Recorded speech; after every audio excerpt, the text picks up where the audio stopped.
भगवत गीता ही है जो आधुनिक युग में समस्याओं से घिरे हुए मनुष्य को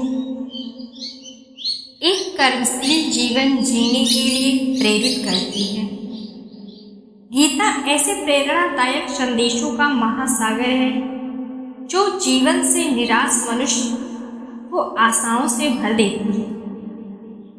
ठीक उसी प्रकार जिस प्रकार भगवान श्री कृष्ण ने अर्जुन की निराशाओं को दूर किया और उसे युद्ध लड़ने के लिए प्रेरित किया, आज की इस भागती दौड़ती जिंदगी में मानव को उसके मन को, उसकी आत्मा को अगर कोई शांत, स्थिर और प्रसन्नचित्त रख सकता है वह श्रीमद् भागवत गीता है। जन्म लेने वाले की मृत्यु निश्चित है और मरने वाले का जन्म निश्चित है, इसलिए जो अटल है, अपरिहार्य है, उसके विषय में तुमको शोक नहीं करना चाहिए। अब कीर्ति मृत्यु से भी बुरी है। नरक के 3 द्वार होते हैं, वासना, क्रोध और लालच। परमात्मा को प्राप्ति के इच्छुक ब्रह्मचर्य का पालन करते हैं। एक ज्ञानवान व्यक्ति कभी भी कामुक सुख में आनंद नहीं लेता। कोई भी इंसान जन्म से नहीं बल्कि अपने कर्मों से महान बनता है। प्रबुद्ध व्यक्ति के लिए गंदगी का ढेर, पत्थर और सोना सभी समान है। कर्म मुझे बांधता नहीं क्योंकि मुझे कर्म के प्रतिफल की कोई इच्छा नहीं।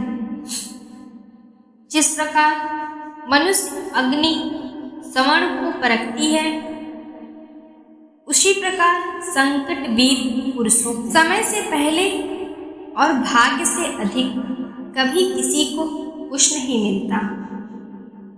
कर्म के बिना फल की अभिलाषा करना व्यक्ति की सबसे बड़ी मूर्खता है। यह सृष्टि कर्म क्षेत्र है।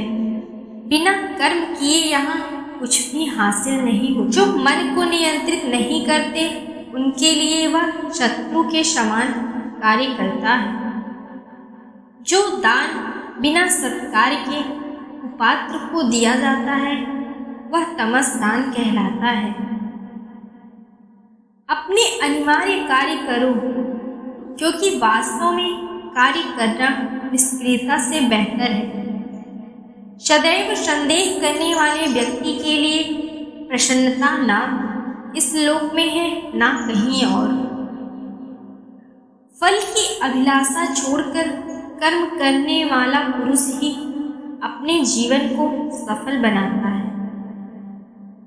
जो हुआ वह अच्छा हुआ, जो हो रहा है वह अच्छा हो रहा है, जो होगा वो अच्छा ही होगा।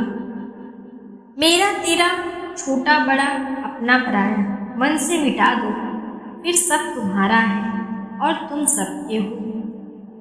मन की गतिविधियों, होश, श्वास और भावनाओं के माध्यम से भगवान की शक्ति सदा तुम्हारे साथ है। धरती पर जिस प्रकार मौसम में बदलाव आता है उसी प्रकार जीवन में भी सुख दुख आता रहता है। लोग आपके अपमान के बारे में हमेशा बात करेंगे। सम्मानित व्यक्ति के लिए अपमान मृत्यु से भी बदतर है। आत्मज्ञान की तलवार से अपने हृदय से अज्ञान को, संदेह को काट कर अलग कर दो। उठो, अनुशासित रहो। सफलता जिस ताले में बंद रहती है वह 2 चाबियों से खुलती है, एक कठिन परिश्रम और दूसरा दृढ़ संकल्प। मैं भूतकाल, वर्तमान और भविष्य काल के सभी जीवों को जानता हूँ, लेकिन वास्तविकता में मुझे कोई नहीं जानता है। जो दान कर्तव्य समझकर बिना किसी संकोच के किसी जरूरतमंद व्यक्ति को दिया जाए वह सात्विक माना जाता है। जो पुरुष सुख तथा दुख में विचलित नहीं होता और इन दोनों में समभाव रहता है वह निश्चित रूप से मुक्ति के योग्य है। कर्म वह फसल है जिसे इंसान को हर हाल में काटना ही पड़ता है, इसलिए हमेशा अच्छे बीज बोएं ताकि फसल अच्छी हो। जो लोग भक्ति में श्रद्धा नहीं पा नहीं सकते, अतः वे इस दुनिया में जन्म मृत्यु के रास्ते पर वापस आते रहते हैं। मैं धरती की मधुर सुगंध हूँ, मैं अग्नि की ऊष्मा हूँ। सभी जीवित प्राणियों का जीवन और सन्यासियों का आत्म संयम भी मैं ही हूँ।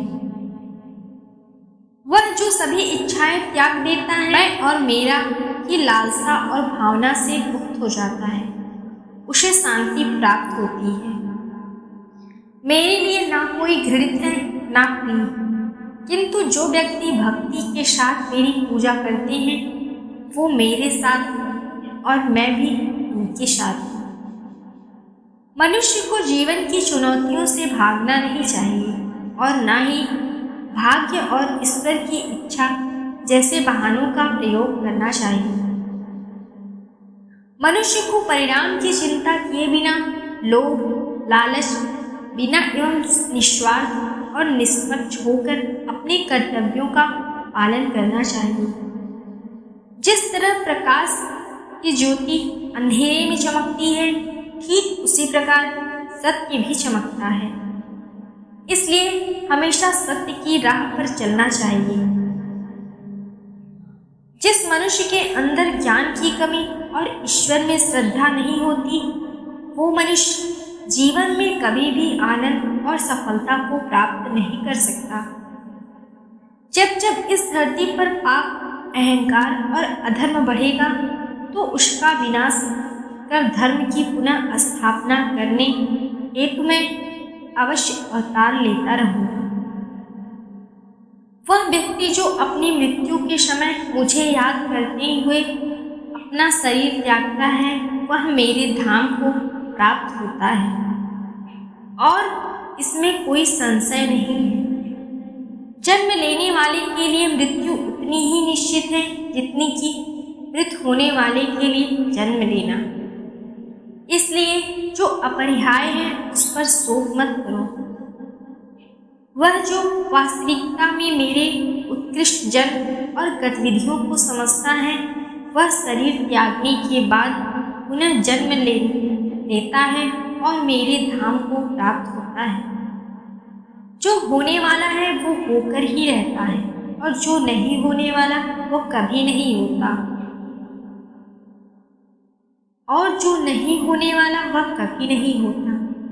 ऐसा निश्चय जिनकी बुद्धि में होता है उन्हें चिंता कभी नहीं सताती। अपने परम भक्तों जो हमेशा मेरा स्मरण या एक चित्त मन से मेरा पूजन करते हैं, मैं व्यक्तिगत रूप से उनके कल्याण का उत्तरदायित्व लेता हूँ। जो कोई भी व्यक्ति जिस किसी भी देवता की पूजा विश्वास के साथ करने की इच्छा रखता है, मैं उस व्यक्ति का विश्वास उसी देवता में दृढ़ कर देता हूँ। अच्छे कर्म करने के बावजूद भी लोग केवल आपकी बुराइयां ही याद रखेंगे। इसलिए लोग क्या कहते हैं इस पर ध्यान मत दो, तुम अपना कर्म करते रहो। मानव कल्याण ही भगवत गीता का प्रमुख उद्देश्य है। इसलिए मनुष्य को अपने कर्तव्यों का पालन करते समय मानव कल्याण को प्राथमिकता देनी चाहिए। इतिहास कहता है कि कल सुख था, विज्ञान कहता है कि कल सुख होगा, लेकिन धर्म कहता है कि अगर मन सच्चा और दिल अच्छा हो तो हर रोज सुख होगा। क्रोध से भ्रम पैदा होता है, भ्रम से बुद्धि व्याग्र होती है। जब बुद्धि व्याग्र होती है तब तर्क नष्ट हो जाता है। जब तर्क नष्ट होता है तब व्यक्ति का पतन हो जाता है। आपने आप को ईश्वर के प्रति समर्पित कर दो, यही सबसे बड़ा सहारा है। जो कोई भी इस सहारे को पहचान गया है वह डर, चिंता और दुखों से आजाद रहता है। मनुष्य को अपने कर्मों के संभावित परिणामों से प्राप्त होने वाली विजय या पराजय, लाभ या हानि, प्रसन्नता या दुख इत्यादि के बारे में सोचकर चिंता से ग्रसित नहीं होना चाहिए। तुम क्यों वर्त में चिंता करते हो? तुम क्यों भयभीत होते हो? कौन तुम्हें मार सकता है? आत्मा न कभी जन्म लेती है और न इसे कोई मार सकता है। यही जीवन का अंतिम सत्य है। जिसने मन को जीत लिया है उसने पहले ही परमात्मा को प्राप्त कर लिया है, क्योंकि उसने शांति प्राप्त कर ली है। ऐसे मनुष्य के लिए सुख दुख, सर्दी गर्मी और मान अपमान एक से हैं। श्रेष्ठ पुरुष को सदैव अपने पद और गरिमा के अनुरूप कार्य करने चाहिए, क्योंकि श्रेष्ठ पुरुष जैसा व्यवहार करेंगे तो इन्हीं आदर्शों के अनुरूप सामान्य पुरुष भी वैसा ही व्यवहार करेंगे।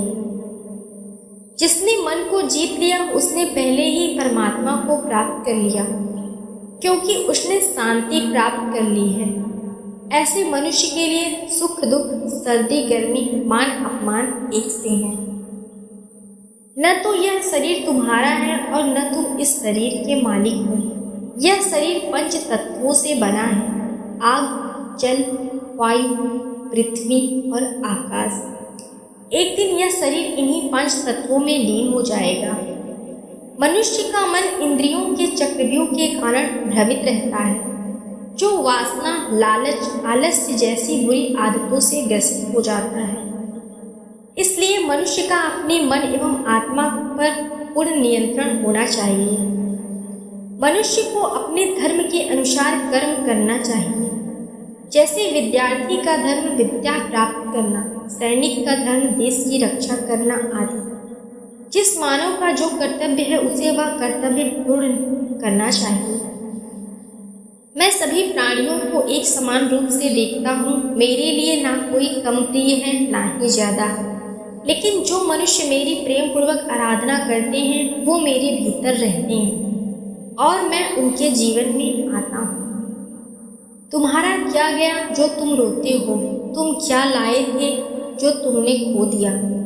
तुमने क्या पैदा किया था जो नष्ट हो गया? तुमने जो लिया यहीं से लिया, जो दिया यहीं पर दिया, और जो आज तुम्हारा है कल किसी और का होगा, क्योंकि परिवर्तन ही संसार का नियम है। जो मनुष्य जिस प्रकार से ईश्वर का स्मरण करते हैं उसी के अनुसार ईश्वर उसे फल देते हैं। कंस ने श्री कृष्ण को सदैव मृत्यु के लिए स्मरण किया तो श्री कृष्ण ने भी कंस को मृत्यु प्रदान की। अतः परमात्मा को उसी रूप में स्मरण करना चाहिए जिस रूप में मानव उन्हें पाना चाहता है। निसंदेह मन चंचल और कठिनता से उम्मीद है आपको वीडियो पसंद आई होगी, तो वीडियो को लाइक करें और चैनल को सब्सक्राइब करना ना भूलें। मिलते हैं अगले वीडियो में। जय श्री कृष्णा।